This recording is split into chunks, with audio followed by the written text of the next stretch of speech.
J'aimerais que tu sois connecté dans la présence de Dieu. Bien aimé, si tu rates les décollages, tu ne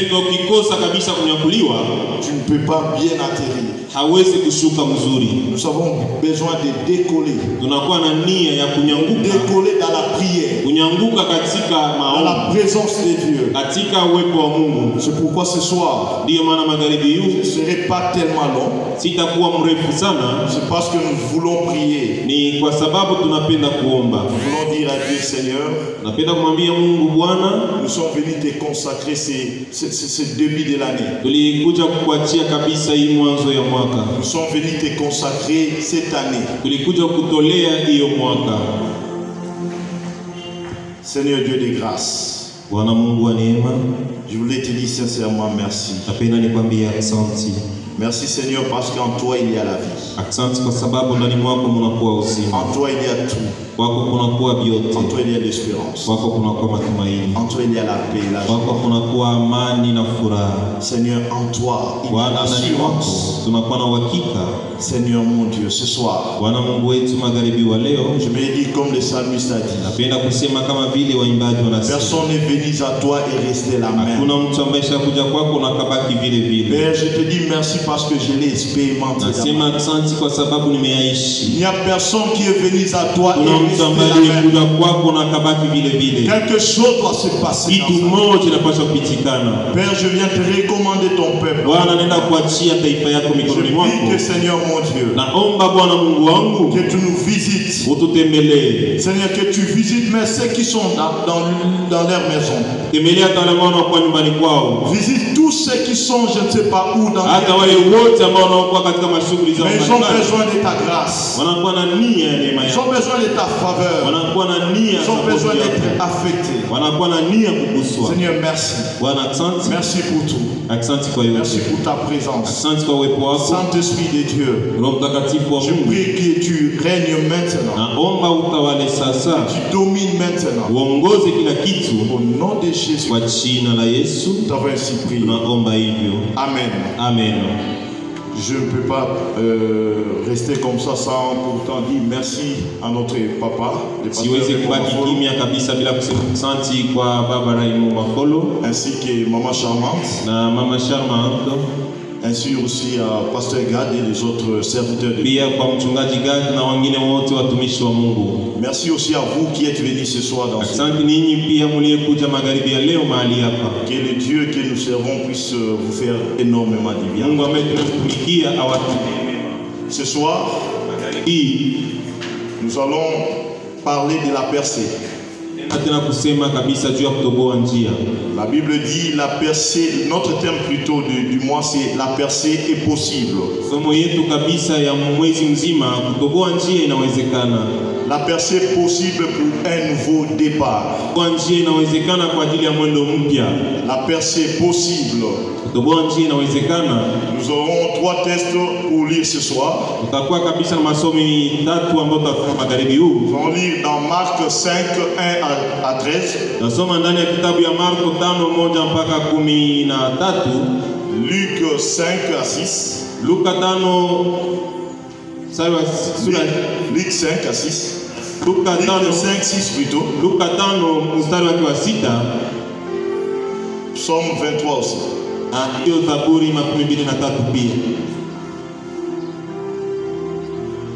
Marc 5, 1, 13.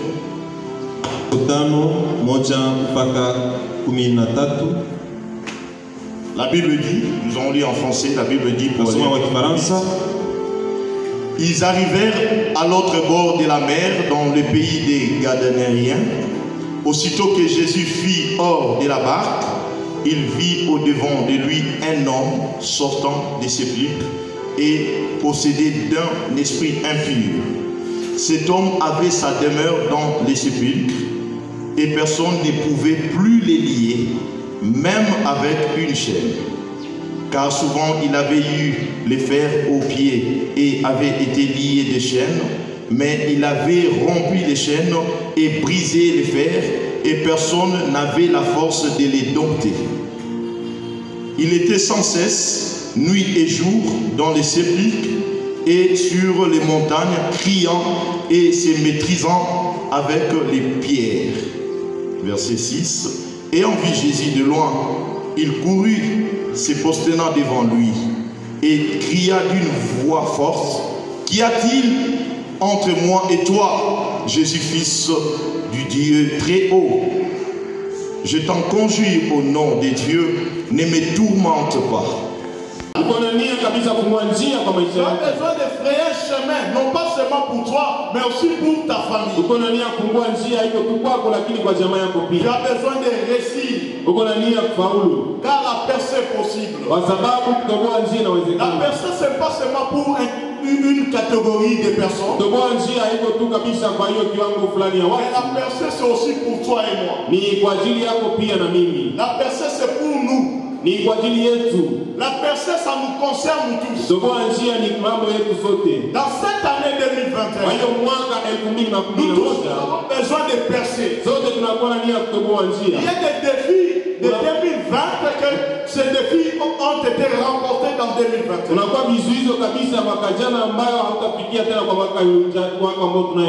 Mais face à ces défis, tu as besoin de percer. En lisant ce passage, nous pouvons comprendre qu'il s'agit d'un fou. Le passage de Marc 5, il s'agit d'un fou de Gadara. La Bible nous parle, nous dit que ce fou passait de jour et nuit dans le sépulcre. Parfois il s'est retrouvé dans les montagnes. Parfois il s'est retrouvé dans le sépulcre. Et je me pose la question de quoi il mangeait. Mais lorsque tu comprends, lorsqu'on parle de sépulcre, c'est un endroit là où il n'y a pas la vie. C'est un endroit invivable. Un endroit désespéré. Un endroit où il y a la mort. Mais je me pose la question, comment ces fous pouvaient se retrouver dans le sépulcre? Alléluia. Amen.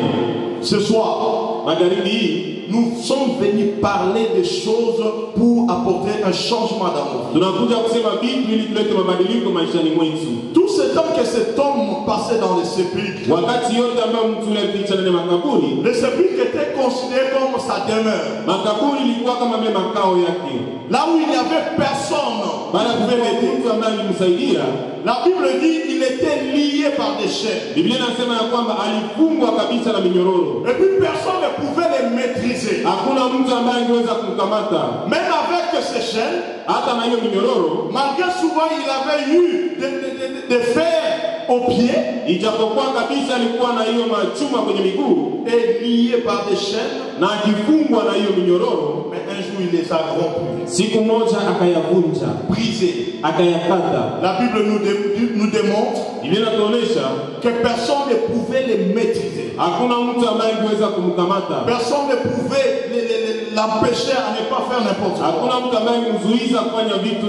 Mon frère, ma soeur, le sépulcre représente pour nous un endroit inhabitable. Le sépulcre représente pour nous un endroit désespéré. Un endroit invivable. Un endroit où il n'y a pas d'espoir. Peut-être la famille est considérée comme un sépulcre. Je suis venu dire à un orphelin ce soir. Je suis venu dire à un enfant délaissé. Peut-être là où tu vis, c'est considéré comme un sépulcre. Ou les choses que tu es en train de vivre, ça t'amène à dire est-ce que Dieu existe ou n'existe pas. Ça devient comme un endroit où tu pouvais même fuir. Mais la bonne nouvelle est que lorsque Jésus est venu, lorsque Jésus est apparu, la Bible dit il arrivait il arrivait de l'autre bord de la mer. Aussitôt que Jésus fut hors de la barque, il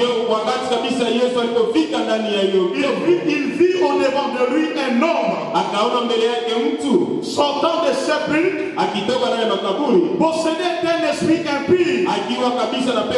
Cet homme avait sa demeure dans le sépulcre. Oh, la Bible dit dans verset 6, ayant vu Jésus de loin, il courut, se prosterna devant lui. Bien, les esprits impies savent la force de notre Dieu. Je me dis à quelqu'un, peu importe la situation qui se passe, oh, la médiocrité savent la force de Dieu. Le célibat sait très bien la force de Dieu. Dieu est capable de changer ton célibat en mariage. Tu n'as pas besoin de te craindre. Tu n'as pas besoin d'avoir peur. Tu n'as pas besoin de te lamenter. Car les esprits impurs connaissent très bien la force de Dieu. Oh, cet homme vivait dans une situation compliquée. Il vivait dans une situation désemparée. Mais les esprits impies qui habitaient en lui connaissaient très bien la force de Dieu. Ces esprits connaissaient la force de Dieu. C'est pourquoi la Bible peut nous dire ceci. Tout genou fléchira. Tout genou fléchira. Bien-aimé, ayant vu Jésus de loin, il courut et se prosterna devant lui. Comment ces esprits qui habitaient dans cet homme connaissaient que celui-là était Jésus-Christ, le Fils du Dieu. Comment ils connaissaient? C'est parce qu'ils savent que celui qui est en nous est plus fort que celui qui est dans ce monde. Alléluia. Amen. La Bible dit, il courut, se prosternait devant lui. Il se prosterne devant lui.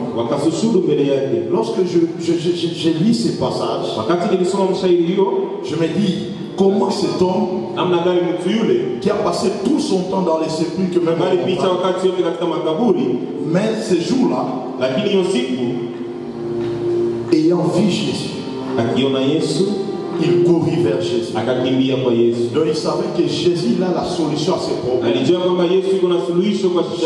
a la solution à ses problèmes. Je vais te dire ce soir, Jésus a la solution à tes problèmes. Il connaît ton problème.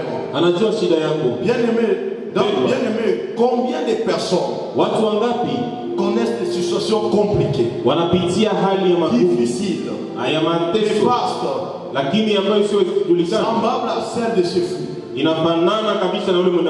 Combien de personnes, même dans nos familles? Mais je vais dire à quelqu'un ce soir, lorsqu'il y a des situations compliquées, reviens à Dieu, reviens à Jésus, car celui qui détient la clé de ta situation, celui qui peut changer ta situation, celui qui peut rendre l'impossible à la possibilité. La situation de ce fou n'était pas facile. Une situation désemparée, compliquée, difficile. J'imagine encore, même dans sa famille, peut-être ils attendaient voir sa guérison. Mais la guérison n'arrivait pas. Mais ce jour-là, Jésus est venu donner la solution. Jésus a apporté la solution. Jésus a apporté la solution. C'est pourquoi dans verset 6, la Bible nous dit, ayant vu Jésus de loin, il courut et se prosternait devant lui. Alléluia. Amen. La situation n'a que n'a besoin de trouver des solutions.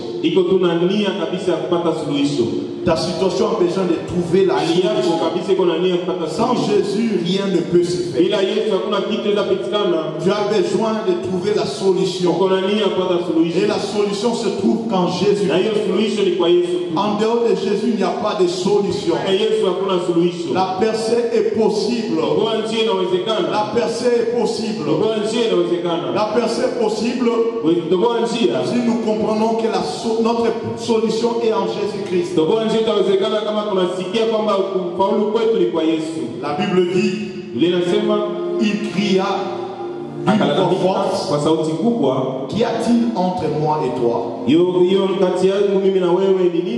Jésus, Fils de Dieu très haut. C'est-à-dire les esprits faibles connaissent aussi l'esprit de Dieu qui est fort en nous. Il connaît que Jésus est venu pour libérer les captifs, pour rendre libres les opprimés. Oh bien-aimé, je me suis posé une question. Comment ces fous pouvaient-ils comprendre la présence de Dieu? C'est-à-dire quand Dieu se présente dans ta vie, quand Dieu se présente dans la vie d'un homme, quand Dieu se présente même dans l'église, quelque chose doit se passer. C'est pourquoi les saluts se peuvent dire. Quand Dieu, les saluts se pouvaient dire, j'étais jeune, j'ai vieilli, mais je n'ai jamais vu un juste à part. Il a même reconnu la supériorité de Dieu. Il se fou a reconnu la supériorité de Dieu. La solution était entre les mains de Dieu. Alléluia. Amen. Bien, mais je voulais ouvrir une parenthèse. En 2017, moi et ma famille à Kinshasa, nous avons expérimenté la main de Dieu. Mon petit frère avait disparu à la maison, ça faisait une affaire d'une année. Il est parti comme ça. Il est sorti, il est parti. On commençait à chercher mon petit frère. On les cherchait, on les cherchait. Nous avons même lancé des communiqués. On était fatigués. Mais un jour, notre papa, notre pasteur Mafolo, m'a dit de l'accompagner pour aller prier chez notre frère Blaise qui travaille à la BIAC. On devait faire 3 jours de prière chez lui. J'ai dit à Dieu, Seigneur, je pars pour prier pour ton serviteur. Mais je prie aussi que Seigneur mon Dieu, que tu interviennes dans ma famille. Nous avons commencé le premier jour, deuxième jour, troisième jour, le soir, pendant que l'on était en train de prier, j'étais en train de prier, j'invoque les dieux.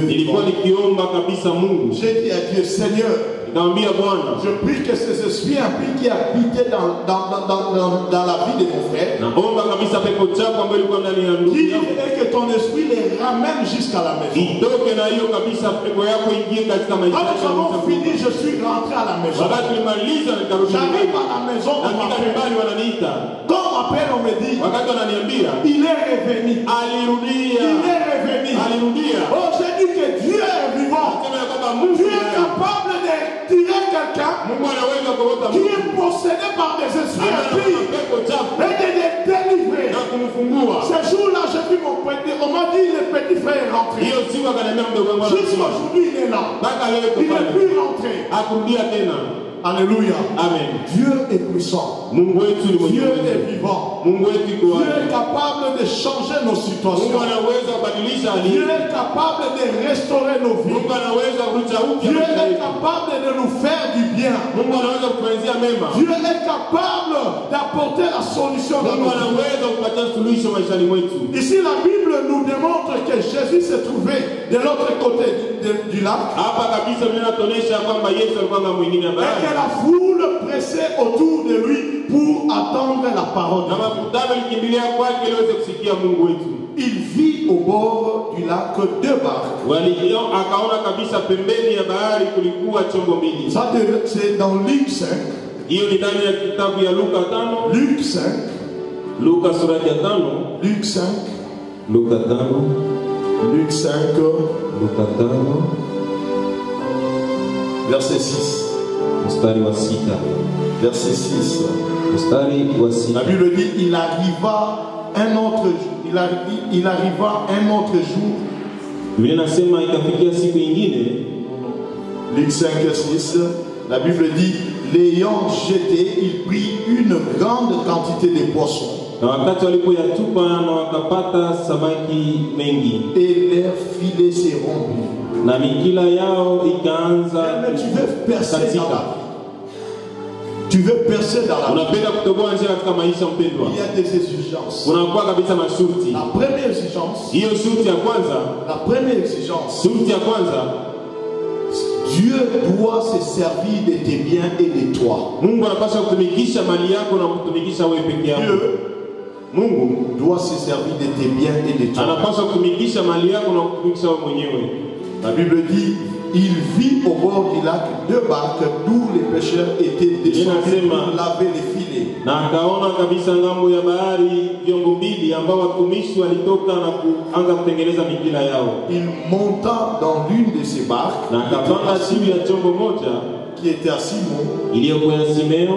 Et il pria de s'éloigner un peu de terre. Na akaomba kabisa aende mbali na kando kando ya oui, il s'assit et de la barque, il enseignait la foule. Na akaanza kuingana ndani ya chombo na kufundisha makutano. Dieu doit se servir de tes biens et de toi-même. Mungu anapaswa kutumikisha vyombo yako na wewe mwenyewe. Simon n'était pas venu pour écouter la parole. Simon hakuja kabisa kusikia neno la Mungu. Il est venu pour pêcher. Alikuja ni kuloa. Il est venu pour faire la pêche. Alikuja kuloa. Mais la Bible dit, Biblia inasema Jésus s'est servi de sa barque. Yesu akatumikisha chombo yake. Pourquoi? Pour prêcher la parole de Dieu. Kwa ajili ya kuhubiri neno la Mungu. Pour prêcher la parole de Kwa ajili Dieu. ya kuhubiri neno la Mungu. Dieu a besoin de tes biens et de toi-même pour l'épanouissement de l'évangile de Dieu. Mungu iko na nia mali yako na wewe mwenyewe kwa ajili ya kuendeleza kazi yake. Dieu a besoin de tes biens pour l'évangile de Dieu. Mungu iko na nia kabisa ya mali yako kwa ajili ya kuendeleza kazi yake. Malgré les compétences de Simon, ijapokuwa kabisa kusipotiwa malgré ses qualités, ijapokuwa kabisa uwezo wake, malgré sa renommée, ijapokuwa hiyo jina ambayo alikuwa mais ce jour-là il avait échoué. hiyo siku alishindwa, Il n'avait plus d'espoir. akapata matumaini. Il commençait même à fermer, à laver ses filets. Na akaanza kusafisha mikila yake. Parce que ce jour-là il avait échoué. Hiyo siku alishindwa. Malgré son expérience, Ijapokuwa ujuzi wake, il avait échoué. alikosa. Il n'avait plus d'espoir. Hakukuwa tena matumaini. Mais il a compris une chose. Lakini akajua nafsi yake. Il a compris une chose. Akasikia kitu moja. Lorsque Dieu lui a dit de lui donner, de s'éloigner, de s'éloigner un peu du lac, Wakati kabisa Yesu alimwambia aende kabisa ngambo ya il bahari. s'est éloigné pour que Jésus puisse monter dans la barque et se servir de lui ndani ya chombo na tumikie chombo yake. pour enseigner la parole de Dieu. Mafundisho neno la Mungu. La barque de Simon s'est servie pour enseigner la parole de Dieu. Hiyo chombo ambayo Simoni kabisa alitumikisha ile. Combien de gens peuvent apporter leurs biens pour que Dieu watu wangapi wanaleta vitu yao ili s'en Mungu serve? ili aweze kuyatumikisha. Combien de gens peuvent apporter leurs biens et leur temps pour la gloire de Dieu? Watu wangapi wanaweza kuleta mali yao na hiyo wakati yao kwa ajili ya Tu veux percer, tu as besoin de t'abandonner pour la gloire de Dieu. kuna nia kutoboa njia kabisa na Tu as besoin de te donner à Dieu. Ujitoe kwa Mungu. Tu as besoin de t'abandonner à Dieu. Kuna nia kujitoa kwa Mungu. Tu as besoin, toi et tes biens, pour Kuna servir nia pour la wewe gloire na de mali Dieu. yako uweze kumtumikia Mungu. Oh, tout ce que nous avons reçu par la grâce de Yote Dieu. ambayo tunayopokea kwa neema ya Mungu. Nous avons besoin de donner notre temps pour Dieu. Tuko na nia kupana wakati yetu Nous avons besoin de donner tout notre temps pour la gloire de Dieu. tuko na nia kupana wakati yetu yote kwa ajili ya utukufu wa Mungu. Peuple de Dieu, Watoto wa Mungu, tu dois prendre du temps pour servir Dieu. Napaswa kukamata wakati kwa ajili ya kumtumikia C'est Mungu. pourquoi la Bible peut dire, Ndiyo maana Biblia inaniambia vous me servirez, je vous bénirai. mtamtumikia kabisa, nitawabariki J'éloignerai la maladie dans vos maisons. na nitatoa mbali na nyumba yenu Tu magonjwa. as besoin de servir Dieu quelque part. Uko na nia kumtumikia Mungu nafasi moja, Dans un département. katika kabisa kikundi moja ndani ya Pour la kanisa, gloire de kwa Dieu. ajili ya utukufu wa Mungu, Non pas pour la gloire des noms, haiko kwa ajili ya utukufu wa mwanadamu, mais pour la gloire de kwa Dieu. ajili ya utukufu wa Mungu. Deuxième point, Nukta ya pili, tu dois arriver à transformer tes échecs d'hier à des opportunités. unapaswa kubadilisha kabisa hiyo kushindwa kwako kwa jana ipate kuwa kama njia yako ya kufaulu. Bien-aimé, en verset 4, Kwa hiyo mstari wake wa 4, lorsqu'il cessait de parler, il dit à Simon, wakati alipokwisha kusema akamwambia Simoni, avance en plein eau et jetez vos filets pour pêcher. mwende sasa Kilindini, mkatupe mikila yenu ili muweze kuloa. Simon lui répondit, Simoni akamjibu, Maître, nous avons travaillé toute la nuit sans rien prendre. Mwalimu, tulitumika usiku wote bila kupata kitu. Mais sur ta parole, je jetterai les filets. Lakini kwa neno lako nitatupa mikila. Yes, Simon a échoué. Simoni alishindwa jana. Mais à cause de la parole de Dieu, lakini kupitia neno la Mungu, il a jeté les filets. Alitupa mikila. Simon a compris une chose. Simoni kabisa c'est vrai qu'il a échoué. Haiko kwamba kwa kweli le fait que le maître a servi de sa barque pour enseigner la parole de Dieu. Simon a compris que je devais donner ma barque à Dieu. Malgré qu'il avait échoué, il n'a pas dit que moi je suis en train de rentrer à la maison. Il n'a pas dit que je suis pressé. Il n'a pas présenté à Dieu que moi j'ai échoué et puis il me dérange. Mais il a compris une chose. Je devais céder ma barque à Dieu. Enfin que cela serve pour la gloire de Dieu. Oh, la Bible dit, du fait qu'il avait, j'ai compris une chose. Ça c'est moi qui l'ai dit. Du fait qu'il a cédé sa barque pour l'enseignement de la parole de Dieu. Oh, Jésus n'a pas laissé Simon comme ça. Jésus n'a pas voulu que Simon rentre à la maison désespéré. Mais Jésus a dit à Simon, jette les filets. Jette les filets. Ils prirent une grande quantité de poissons. Bien aimé, lorsqu'on prend nos biens, nos temps, on sert, on la donne pour Jésus. Pour la gloire de Dieu. Bien aimé, Dieu ne nous abandonne jamais. Dieu ne nous laisse jamais. Lorsqu'on donne notre temps à Dieu, il ne nous abandonne jamais. Oh, Dieu prend soin de nous. Il prend soin de nous. Tu peux arriver à transformer tes échecs d'hier à des opportunités. À des opportunités. Oh, Dieu est capable. Là où tu avais échoué, que cela puisse soit transformé à des opportunités. Afin que tu puisses percer. Afin que tu aies des lois. Afin que tu connaisses un changement. Afin que tu connaisses de grandes choses. Alléluia. Amen. Alléluia. Est-ce que je parle à quelqu'un? Combien de gens dans leur vie n'ont pas le temps de transformer leur échec à des opportunités? Afin de percer dans l'année 2021. Combien de gens? Oh, lorsqu'ils échouent, ils n'ont plus besoin de réfléchir. Ils n'ont plus besoin de se dire, mais hier j'ai échoué, mais aujourd'hui je dois percer. Je dois aller de l'avant. Je dois réussir. Oh, je dois faire un effort pour qu'un changement arrive. Je te dis ce soir, tu as besoin de transformer tes échecs d'hier à des opportunités. La troisième chose, nous devons comprendre que Dieu est l'auteur d'un nouveau départ. Dieu est l'auteur d'un nouveau départ. Dieu est l'auteur d'un nouveau départ. Il est l'auteur. Bien-aimé, au regard des difficultés que le monde traverse, au regard des difficultés que notre pays peut traverser, nos familles traversent, nous devons savoir tunapaswa kujua si Dieu est au centre de nos vies, kama Mungu yuko katikati ya maisha yetu, si Dieu est au centre de nos affaires, kama Mungu katikati ya kazi si zetu, Dieu est au centre de notre pays, kama Mungu katikati ya nchi yetu, nous irons plus loin. tutaenda mbali, Nous allons percer. tutatoboa njia, Toute chose kila kitu deviendra facile itakuwa parce que Dieu est au centre, kwa sababu Mungu yuko parce katikati, qu'il a le contrôle de toutes yeye ndiye choses, anatawala kila kitu, parce que c'est lui l'auteur. yeye ndiye kabisa Oh, mwenyewe il va décider atakamata que tu hatua puisses frayer un chemin, ili uweze kufungua njia, même dans les déserts. hata ndani ya Tu jangwa vas frayer un chemin, tutatoboa njia, même là où rien ne marche. hata kwenye vitu Tu peux vitatu frayer un chemin tutatoboa njia, parce que Dieu est l'auteur, sababu ni Mungu ndiye parce que Dieu est dans l'affaire,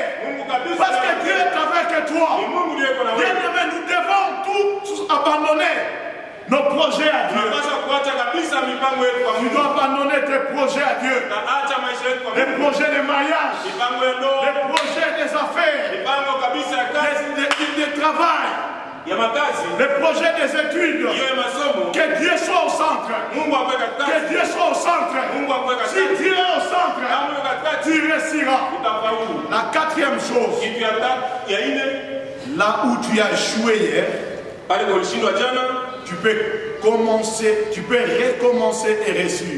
unaweza kuanzilia upya na ufaulu, utafaulu. Si et seulement si tu le fais très bien. Kama kwa kweli unayafanya mzuri. Alléluia. Amen. Alléluia. Amen. La Bible dit, Inasema dans verset 5, kwa hiyo mstari wake wa 5, Luc 5, Luka 5,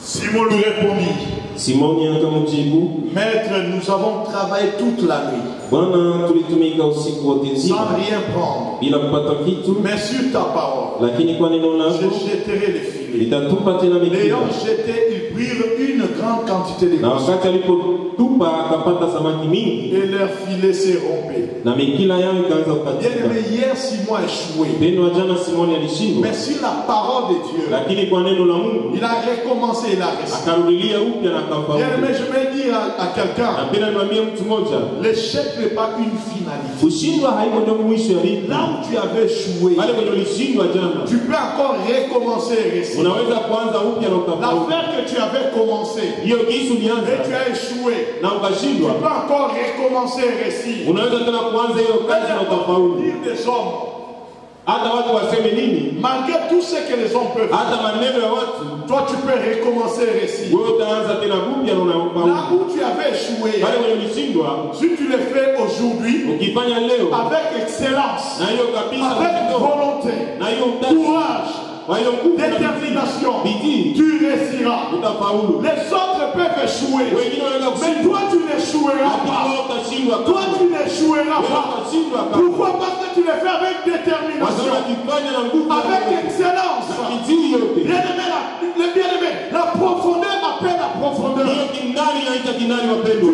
Tu as besoin de faire des choses bien. Uko na nia ya kufanya vitu mzuri, Tu as besoin de les faire bien. uko na nia ya kufanya mzuri. Là où tu as échoué, Pale kwenye ulishindwa tu jana, peux encore recommencer unaweza kuanza upya et réussir.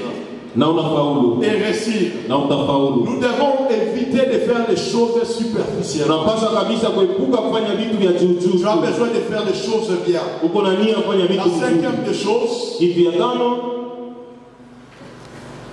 c'est faire entourer des gens bien, kuzungulukwa na watu wazuri, des gens consciencieux, watu ambao wanajua des kabisa gens nini vrais, wanafanya, des gens vrais watu wa kweli qui peuvent t'aider, ambao wanaweza kusaidia te dire des choses en face, kwambia maneno kwa sans uso crainte, bila kuogopa, pour que tu puisses réussir. ili uweze kufaulu. Des gens capables Watu wanakuwa na qui uwezo peuvent te dire des vérités en wa face. kuambia ukweli mbele Pas yako. des gens qui te cajolent, Haiko watu ambao pas des wanakuendeleza, gens qui te flattent, haiko watu ambao parce qu'ils ont wanakuendeleza, intérêt sur toi. kwa sababu kuna Mais nia des gens qui peuvent te dire des choses en watu ambao face. wanaweza kuambia vitu kwa uso. Pasteur, Mchungaji, même dans le ministère, hata kwa huduma si tu te fais entourer par des gens ukizungukwa na qui watu peuvent te dire des choses en ambao face wanakuambia vitu kwa pour uso ton bien, kwa ajili ya wema, tu iras loin. utaenda Tu mbali, iras loin. utaenda mbali. J'imagine encore Na nawaza tu le beau-père de Moïse. hiyo kabisa, Chez toi, pouvait dire à Moïse, alimwambia Musa, ce que tu fais ile mbona fanya n'est pas bien. haiko mzuri, C'était pas pour le bien de ni Jétro. kwa ajili kabisa Jétro ne le disait pas pour détruire, akipenda kuisema juu ya pour Mungu, détruire Moïse. Mais il disait ces choses pour aider Moïse à faire des choses bien. Tu as besoin des gens vrais. Nous refusons cette année des gens qui sont là à côté de nous, des hypocrites. Mais nous avons besoin des gens vrais qui peuvent nous dire des choses en face. Mais même si je fais des choses qui ne glorifient pas Dieu, mais qui peuvent venir me dire, ce que tu as fait, la gloire de Dieu, tu dois laisser. Cela va m'aider à changer, à aller plus loin. Et mais en disant cela, je profite pour dire, tu dois prier et demander à Dieu pour que Dieu te fasse entourer par des gens bien, des gens qui peuvent t'aider à aller plus loin, des gens qui ne regardent pas tes faiblesses, mais qui sont là pour te soutenir, pour que tu montes. Mais des gens qui ne sont pas là pour te critiquer seulement, mais des gens qui sont là pour t'aider à aller plus loin. Oh bien aimé, à leurs compagnons qui étaient dans l'autre barque de venir les aider. Ils vinrent et ils remplirent les deux barques au point qu'elles enfonçaient. Bien aimé, il y a d'autres personnes, quand tu t'associes avec eux, c'est pour te faire enfoncer. Est-ce que tu comprends ces choses? Il y a d'autres personnes, tu ne peux pas s'associer avec eux dans les affaires. Quand tu t'associes avec eux dans les affaires, c'est comme si on est au Banalingala. Tu verras que tes affaires sont en train de se ruiner. Mais cette année, toi, tu as besoin de percer. Tu as besoin d'aller plus loin. Tu as besoin de réussir. Tu as besoin de réussir dans tes affaires. Quand la percée est possible, tu as besoin de gens qui ont des idées de développement. Associe-toi avec des gens qui peuvent t'apporter des idées de développement. Des gens qui peuvent te dire l'argent que tu as, tu peux faire telle affaire. Des gens qui peuvent t'amener avec des idées de développement. Pas des gens qui viennent seulement pour que vous puissiez critiquer, pour que vous puissiez dire le mal des autres. Mais nous avons besoin des gens qui peuvent nous aider à aller plus loin. Pas des gens qui viennent autour de nous pour calomnier, pour dire des mal des autres, pour chercher la chute des autres. Nous avons besoin d'aller plus loin. Ma conclusion pour te dire, pour chuter, quand tu verras la gloire de Dieu arriver, quand tu verras ce que Dieu fera dans ta vie, cette année, quand tu verras que tu as percé, quand tu vas connaître un nouveau départ, reviens encore à Dieu pour dire merci à Jésus. Combien de gens qui peuvent encore revenir à Dieu? Reviens à Dieu, car Dieu est l'auteur. Il est l'auteur d'un nouveau départ de ta famille. Il est l'auteur d'un nouveau départ de ta famille. Reviens à Dieu quand Dieu te fera du bien. Reviens à Dieu quand Dieu changera les cours de ta vie. Alléluia. Amen. Alléluia. Amen. Reviens à Dieu. Reviens à Dieu. Reviens à Dieu. Est-ce que tu peux te lever là où tu es? Tu peux te lever là où tu es avec des acclamations, des acclamations pour la gloire de Dieu. Ce soir, tu vas prier. Tu vas dire à Dieu, Seigneur, que ta gloire descende sur ma vie. utukufu wako ushuke maishani mwangu. Rayonne-moi encore de ta gloire. Nionyeshe tena na kuniangaza na hiyo utukufu. Rayonne-moi encore, Seigneur. Niangaze tena Bwana. Seigneur, j'étais loin de toi. Nilikuwa mbali na wewe Bwana. Mais rayonne encore ma vie. Lakini uniangaze Baba na Que mon étoile brille. hiyo kabisa nyota yangu Lève iangaze. ta voix, commence à prier. Inua sauti yako na uanze. Commence à demander la gloire de Dieu. Omba kabisa. Commence à demander la gloire de Dieu. Omba. Commence à dire à Dieu que ton règne vienne. Ambie Mungu utukufu. Dans cette année de percée, Hayo mwaka que ton règne vienne sur ma vie. Que ta gloire descende sur ma vie. Que ton règne vienne. Je vais dire à quelqu'un, il n'y a que toi qui me fais un chemin pour ta vie. Il n'y a que toi qui me fais un chemin pour ta famille. Demande la gloire de Dieu. Demande la gloire de Dieu. Demande la gloire de Dieu. Demande la gloire de Dieu. Demande la gloire de Dieu. Demande la gloire de Dieu. Demande la gloire de Dieu. De gloire à gloire. Tu nous amènes, Seigneur. Tu nous amènes de gloire à gloire. Tu nous amènes de gloire à gloire. De gloire à gloire, Seigneur. Tu nous amènes. Tu nous amènes. Tu nous amènes. De gloire à gloire, Seigneur. Tu nous amènes, Seigneur. Tu nous amènes, Seigneur. Seigneur, tu nous amènes de gloire à gloire. Tu vas prier, tu vas dire à Dieu, Seigneur, je veux que cette année, que je sois entouré par des gens vrais. Seigneur, des gens qui peuvent m'aider à aller plus loin. Des gens qui peuvent m'aider à réussir. Des gens qui peuvent m'aider à réussir dans mes affaires. Oh Seigneur, je prie que tu nous fasses entourer par des gens vrais. Qui peuvent me dire des choses en face. Qui ne peuvent pas dire le mal de moi. Des gens qui ne viennent pas pour me critiquer. Des gens qui ne viennent pas pour me calomnier. Des gens qui ne viennent pas pour chercher ma chute.